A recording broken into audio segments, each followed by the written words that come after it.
Hi girls, and this is lesson number 7, which is factorising the difference of using the difference of two squares too.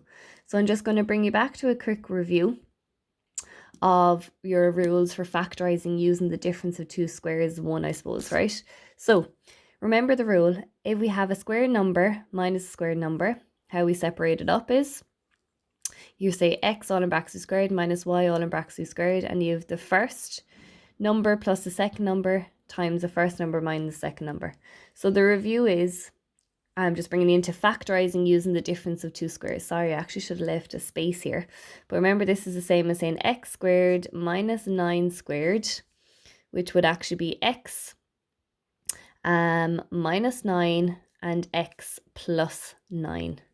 And same with over here, this would be y squared minus 12 squared, and you have y minus 12 and y plus 12. Okay, so examples then of factorising the difference of two squares too. Right, so the first one here, factorising the following, 9x squared minus 4. Okay, so what we have here is 9x squared minus 4. So we have to find the square root of 9. Well, we think of 9 as a square number. We think of x as a squared number, and we think of 4, right? So this is going to be 3x all in brackets to be squared minus 2 all in brackets to be squared. Okay? Because if you think 3x times 3x give you 9x squared. So really this then breaks down to 3x plus 2 and 3x minus 2. And that should bring you back to that expression then. Same with over here. Look, you have a square number here. You have a square number here.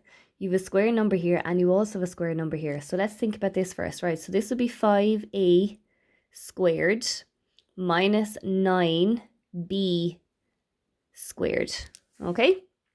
So what we need to do is we need to factorise that again using our difference of two squares, which is the same rules as what we have up here, except we just have bigger, or I suppose larger terms. So we've got 5a minus, or it doesn't matter if you put plus 9b, and we've got 5a minus 9b. Okay, now this one here, let's have a look at it. We have x squared y squared minus 4a squared b squared. Okay, so let's check this then, right? So that is a squared number because x times x will give you x squared. That is a squared number because y times y will give you y squared.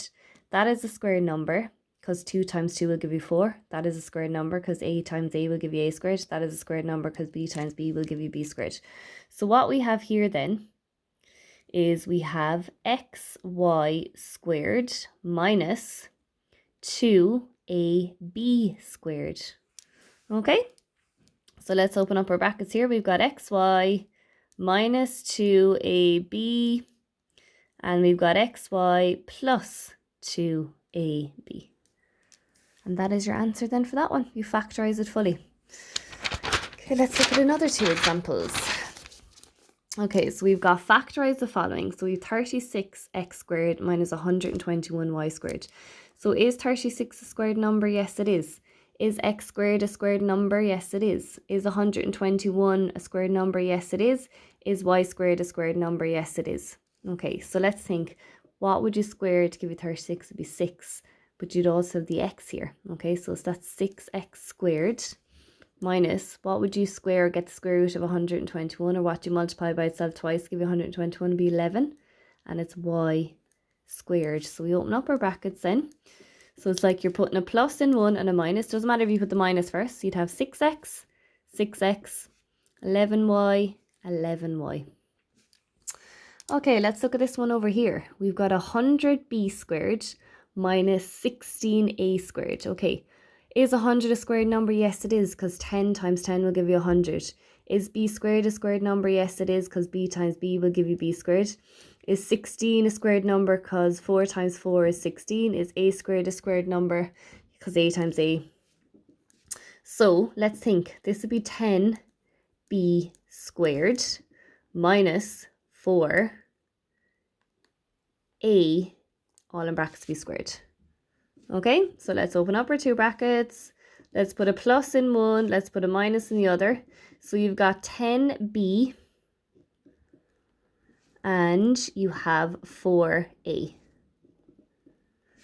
Now, if you were to multiply them out again, right, let's just check, right? I'm going to say check my answer here in case we were unsure whether we factorize that correctly. So check my answer.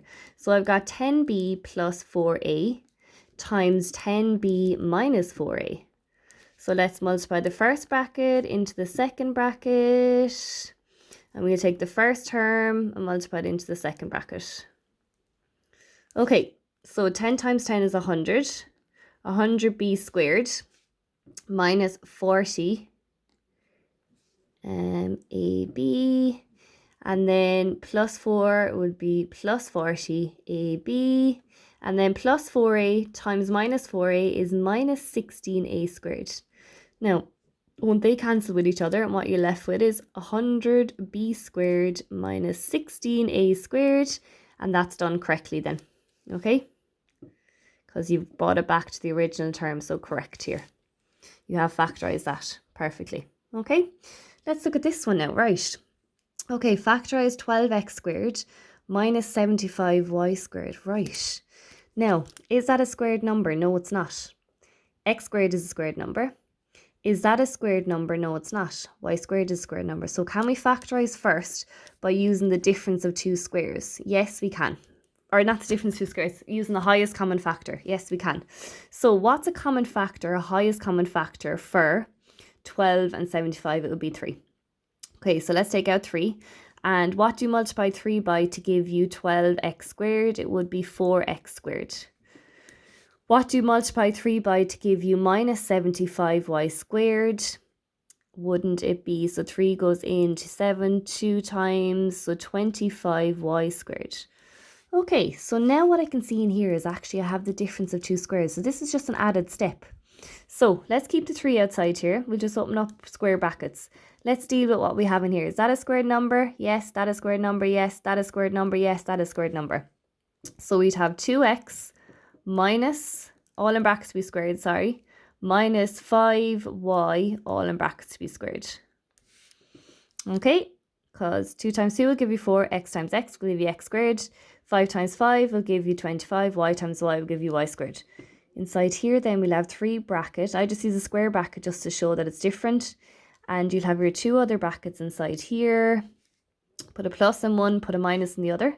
So you'd have 2x plus 5y and 2x minus 5y.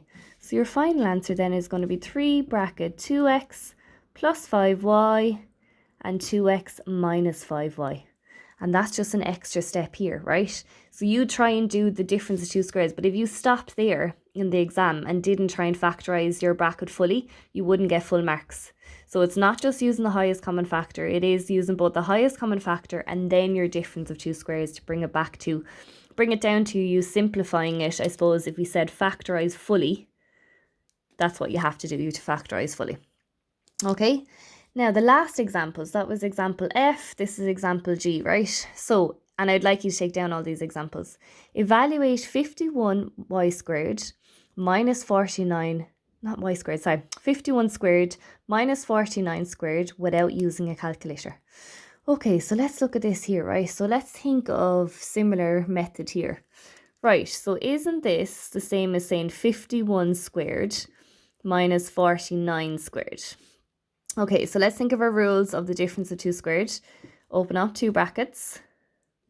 Wouldn't we have a plus in one and a minus in the other? So we'd actually have 51 plus 49 and we'd have 51 minus 49. So evaluate means to find an actual value, not to factorize. We don't have any algebraic expressions here, so we're multiplying out. So 51 plus 49 is 100, isn't it? And 51 minus 49 is 2. So what's 100 times 2? It's going to be 200, and that is your answer then. And how you could check, right? Let's check it, right? Our calculator. So using our calculator, I'm going to put in 51, all in brackets to be squared, minus 49, sorry, in brackets 49, all in brackets to be squared, and that comes out to be 200. So yes, I have done that correctly. Without a calculator, I've worked that out. So you could do that actually for a lot of sums.